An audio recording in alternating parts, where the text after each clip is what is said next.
from our studios in Regina, this is CTV News. Hello and welcome to the CTV News Regina special presentation of good news over the past year. I'm Cole Davenport and thank you for joining us. We begin with what might be Saskatchewan's biggest reason to remember the year 2025, the Riders winning the Grey Cup. Donovan Mace takes us back through a game that Rider fans are sure to remember for a very, very long time. Last play. It is SR time in 2025. Needs a touchdown. Heaving it down the field. Into the end zone. Deflected and it falls to the field.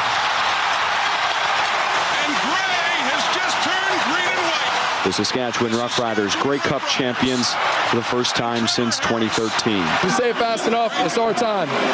So we need to get some t-shirts printed up that says that's our time. And it was our time, and I was glad we were able to come through. We knew that we were able to retain a bunch of guys and keep the core. Going into year two as a group, there's no reason why we shouldn't be here tonight.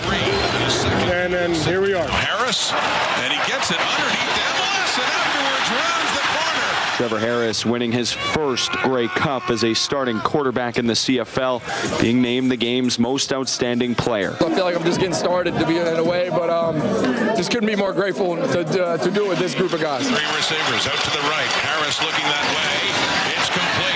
It's Ellis inside the 20. Samuel Ellis voted most outstanding Canadian. It just had to happen against them. It was definitely motivation, and we made it happen. Everybody in the organization made it happen. Offensive coordinator Mark Mueller, along with 6 players on this championship team, are locally grown, born and raised in Saskatchewan, now lifting the cup in the green and white they grew up loving. It means so much to me because my family can be a part of it.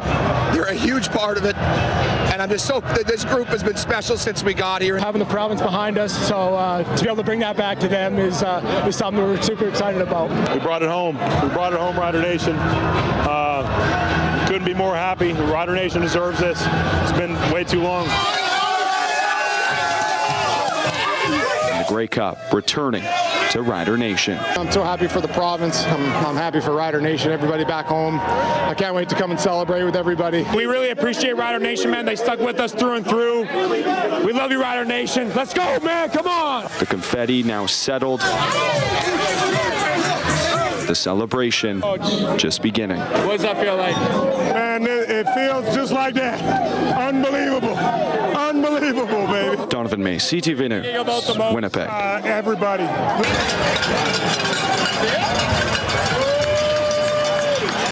And after the game, more than 1,000 fans flooded onto Albert Street in Regina, known as the Green Mile, to celebrate the victory together. Feels great, man. Oh my God. 12 years running since 2013.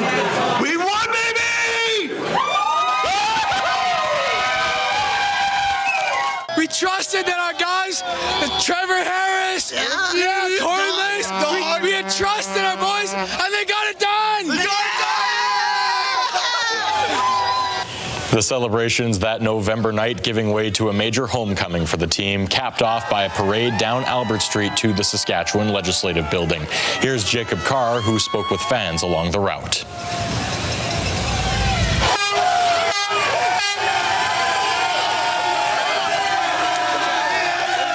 It was tarps optional for AJ Ouellette and the Riders as they celebrated their Grey Cup championship. Fans came out in droves to show their support, including an Ouellette lookalike. Yeah, I'm a big fan. We're big Rider fans. I'm a big AJ fan. We're so proud of the team for winning the Grey Cup and bringing the 5th home for us. We're really proud. We're really happy. Go Riders.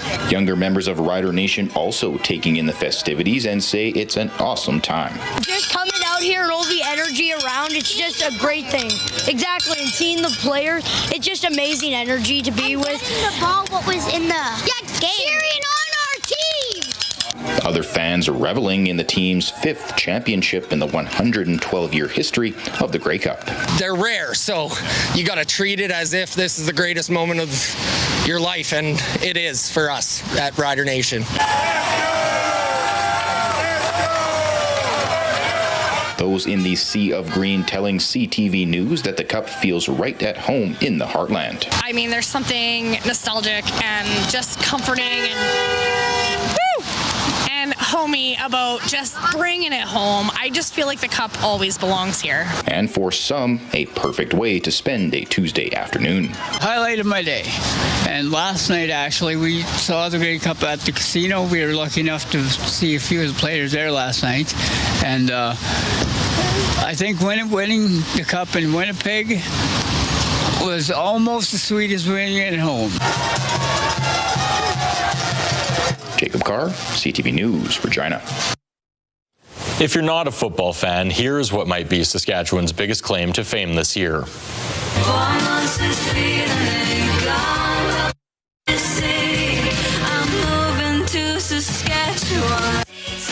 Pop star Chappell Roan's long-awaited single, The Subway, dropped in 2025, which includes a line about Saskatchewan. It led to a massive push for her to play a show here, and she responded with a promise that she would someday. Along with pop royalty, Saskatchewan also had attention from the royal family, thanks to a package of locally produced gifts and a visit from the province's royal representative. The gifts included 2 scarves knitted for King Charles III and Queen Camilla by Gravelbourg's Mariette Anderson. The scarves personally delivered to the King by Lieutenant Governor Bernadette McIntyre, who met with the King in May after being formally installed as Saskatchewan's 24th Lieutenant Governor back in January. Also in the gift package for the Queen and King, made in Saskatchewan mustard and chickpea snacks, also made here, highlighting some of the province's agricultural products and its hard-working farmers.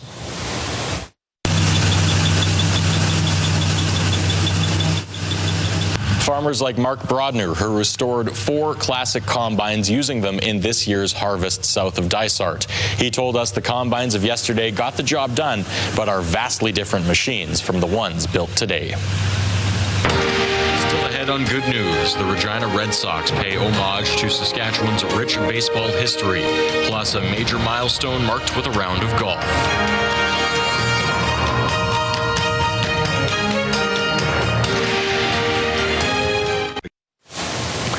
The Regina Red Sox had a fantastic season in 2025, winning the team's first championship since 2012.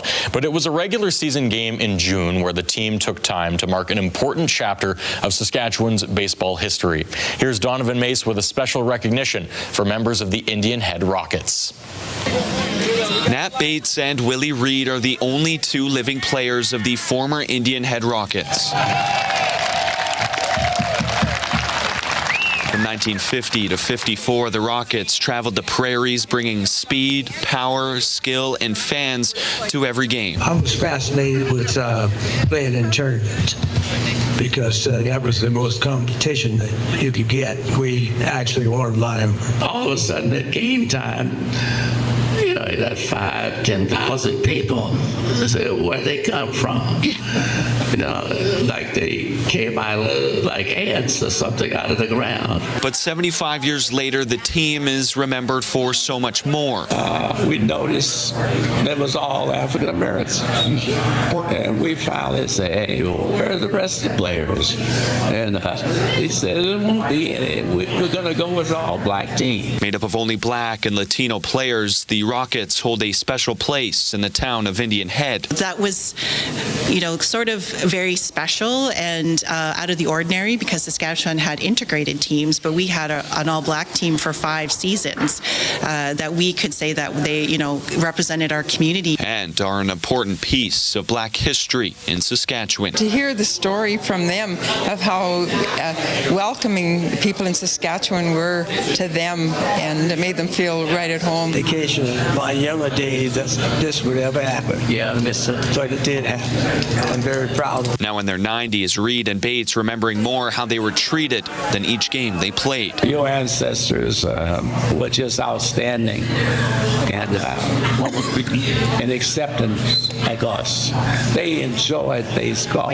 Both the Red Sox and Swift Current donning the hats of the former Rockets Wednesday, creating a unique connection between generations of baseball. Baseball is more than a game.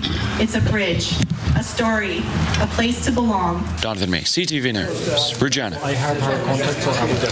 Plenty of people played a round or 2 on a Saskatchewan golf course this summer, but only one man was hitting 100, not on his scorecard, but his age. Mick Favel tees up a milestone celebration on the golf course back in July. It's a common routine for Elvin Mitchell, 2 practice swings before making contact. Spending some time on the green has been a daily tradition for years, but this is the first time he's teeing off as a 100-year-old. I like the game, and I got something to do. It was better than sitting home and watching TV. It's just beautiful out here in the sunshine, and yeah. Mitchell has been a regular at the Thompson Lake Golf Course for decades. To mark the special occasion, the club threw a party for one of its favorite members, gifting him some special perks at the club. Always needs a golf club, so we threw that in. But he also has a lifetime membership. Hopefully he gets to use it for many more years. Lifetime membership for the golfing, his golf cart, and he keeps his golf cart in a shed over on the other side. For his birthday round, Mitchell was joined by his regular group, working their way through 9 holes. Mitchell hit well, even against a slight wind. His family says the game has been a great addition to his life. I think it gave him a purpose. He's worked hard all his life, a farmer, rancher, and he started later when he was about 45, and it's just been a passion for him. For Mitchell, cake, friends, and a round of golf was the perfect way to mark the special day. Oh, that's amazing. It's amazing. I wouldn't expect to see so many people. I really enjoy it. I really appreciate it. Mick Favel, CTV News, Thompson Lake Regional Park. After the break, did you know Saskatchewan is home to the first bird sanctuary in North America? We'll take you there next.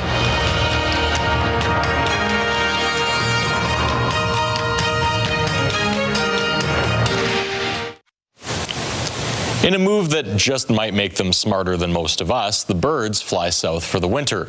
But what you might not know is a popular and important stop for southbound birds is the north end of Last Mountain Lake, which also happens to be the oldest bird sanctuary in North America. Sierra D'Souza Butts takes us there.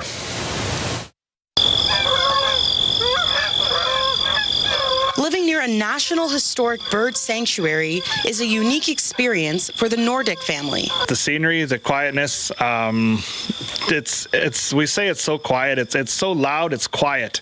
It's hard to describe. But it's not just the serene surroundings. Troy says the sanctuary provides an educational opportunity to his children. I've learned that there's a bunch of birds here, and it's just a really good place here. Many different birds, and the sunsets are very amazing. It's just beautiful.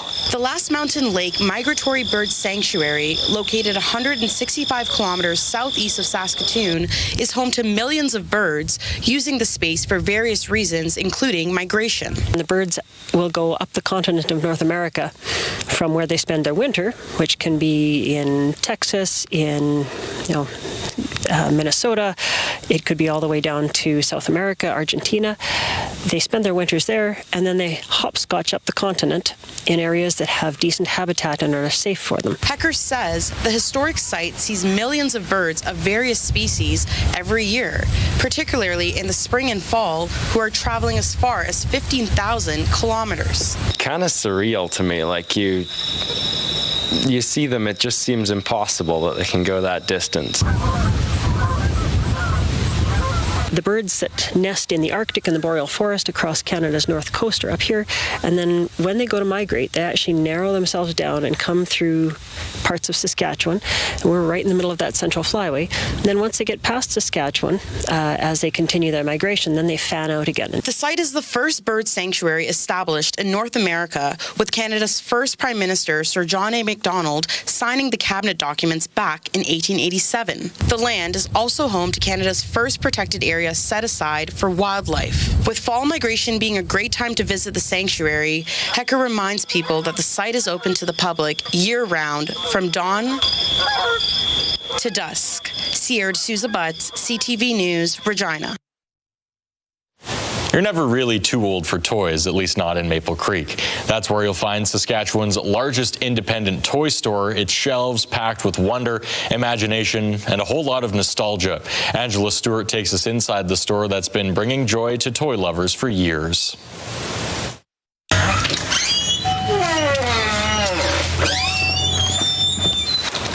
Colorful colorful displays, stocked shelves, and the unmistakable feeling of fun await anyone who walks in the doors of Cowtown Kids Toy and Candy.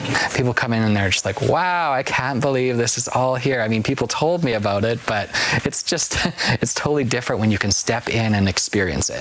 For the last 10 years, Cowtown Kids has called Main Street in Maple Creek home, delighting locals and out-of-town visitors alike with its charm. Seeing the idea of the history and using wooden crates to display product, that really kind of spurred us on. And so we just started with a very small offering on the main floor and then to what it's grown into today.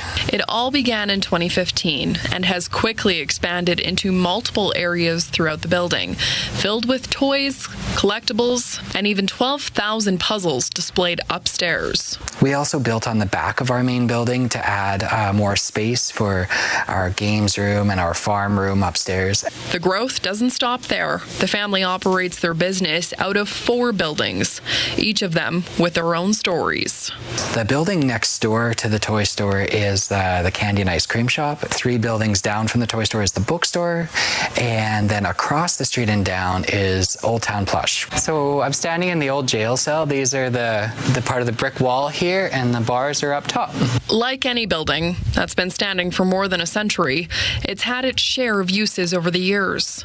The one part that we're standing in right now was built in 1910. It was Gillett Saddlery and Harness Shop. And then in 1912, the second part of the building was built, and it was Birch's Hardware. In 1923, they turned it into the provincial building, and they added a jail cell. Despite its age, much of the existing building remains, including the original brick and the tin ceiling.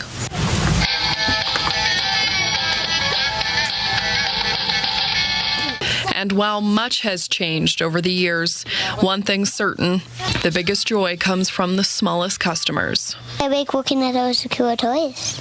We don't go to the city hardly for anything when it comes to any toy or any need we need for the kids in that way for entertainment. It's always fun to watch them find new things in here, and we find something new every time we come. It's not just the little ones that find joy in the store. Some of the older visitors also come across toys that make them feel like a kid. But you'd like that. I don't know. The police car to build it, Meccano. That's kind of neat. As much as I love working and running in my stores, there's always that part of me that's like, okay, what's next? Siemens and his staff are working on a smaller scale expansion for the store, but remain focused on what matters most. Keeping the fun alive for everyone who walks through the door. Angela Stewart, CTV News, Maple Creek. Still to come, meet the artist behind the Ukrainian co-op's new paint job, plus marking the anniversary of a trade heard around the world.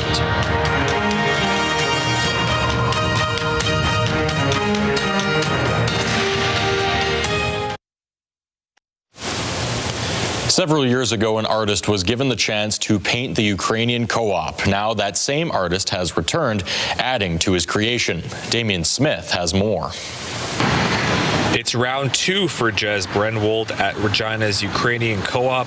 After spray painting a mural 6 years ago, Brenwold looked to refurbish all sides of the historic building. The artist looks to use this wall to incorporate European and Saskatchewan history. I'm also trying to add in a mix of First Nations and Métis within that design. I've found a lot of the Ukrainian ribbons do actually remind me of like Sundance dresses and powwow dresses and stuff. The same patterns that they use. What is typically a hot spot for local meat purchases, workers at the co-op hope this mural can continue to make their shops stand out in the downtown area. And I see this picture and I think it's awesome. All buildings like same, you know, these buildings look very different, and when you see pictures, exactly people know it's Ukrainian designer. 6 years ago, the wall already had unauthorized graffiti markings on the wall, and the co-op decided that a mural could cover up the graffiti. For Brenwold, he looks to continue his art in the community, but believes that the art form can grow in the Regina area. the general public. You know, a lot of older people still don't like graffiti. They associate this with graffiti. It's all a matter of time. Everybody loves art. Everybody loves seeing stuff on their walls, and you know, it's only going to be a matter of time before things blow up, I think. Some notable flowers held on the mural include poppies, lilacs, Venus slippers, or anything you could see in a garden or on a hike in Saskatchewan. This mural is expected to be fully complete in a few weeks' time. Damien Smith, CTV News, Regina. And that mural is now complete. This summer marked 20 years since a young man from Montreal embarked on a mission to trade a red paperclip for a house. It started a series of trades over the next year before he eventually took ownership of a house in Kipling, Saskatchewan the following year. Wayne Mantika has more details on how the town plans to mark the anniversary of the trade in 2026. Jennifer Edwards is driving from Ontario to British Columbia and stopping at roadside attractions along the way. And I looked online to see what unique monuments were on the way, and this was one of them. So I came down to check it out and go, cool. In July of 2005, Kyle McDonald from Montreal set out to trade a red paper clip for a house. He made 14 online deals before Kipling offered the final trade that he was looking for. And I happened to have a wonderful bunch of counselors who basically said, this sounds weird enough, it just might work. The town owned a house on Main Street, which it traded for a part in a movie produced by Corbin Burnson. We did the official trade, and he was very excited, as was his girlfriend, Dominic. McDonald and his girlfriend stayed only briefly before giving the home back to the community. That's when Billy Johnson noticed tour buses stopping in front of the vacant house and turned it into a restaurant. My mom and I, who's a Red Seal chef, and I decided we weren't quite ready to not work anymore. I had 2 young kids, so we decided to put the restaurant here. Kipling will celebrate the red paper clip anniversary next summer because that will be 20 years since it made the final trade. The community is still making plans, but it might invite all 14 traders to the town for a reunion and a thank you for placing Kipling on the map. Wayne Mantika, CTV News, Kipling. That's about our time. Thank you so much for joining us. To see more of the good news stories this year, you can find us online at ctvnews.ca/Regina, along with our regular daily coverage of your top local headlines. From all of us at CTV News Regina, we wish you our very best over the holidays and in the new year ahead. Take care.